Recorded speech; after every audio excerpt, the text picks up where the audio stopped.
লোকে বলছে এবারের বাজেটে বাংলা কিছুই পেল না, কিন্তু আসলে পূর্বোদয়ের ঝড় উঠছে। দেখে নিই যে কি পেলাম। ইনফ্রাস্ট্রাকচার সেক্টরে নতুন dedicated railway freight corridor, Dankuni থেকে সুরাট অব্দি লজিস্টিক্যাল খরচ কমবে, ইকো ফ্রেন্ডলি কার্গো চলবে, ডানকুনি হবে logistical hub, east coast industrial corridor, দুর্গাপুরে major node, heavy industry boost হবে, high speed rail corridor Varanasi to Siliguri.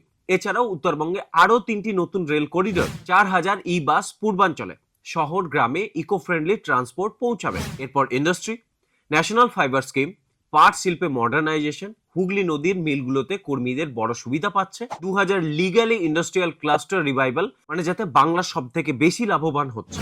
এরপর ট্যুরিজম ও হেলথ, কলকাতা হবে regional medical tourism hub, south east Asia Bangladesh থেকে পেশেন্ট আসবে।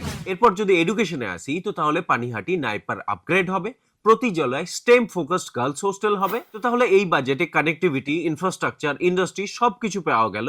সবকিছুতেই কিন্তু বাংলা এগিয়ে। ভাতা নয়, শিল্পায়নের আসল রসদ পাওয়া গেল এই বাজেটে।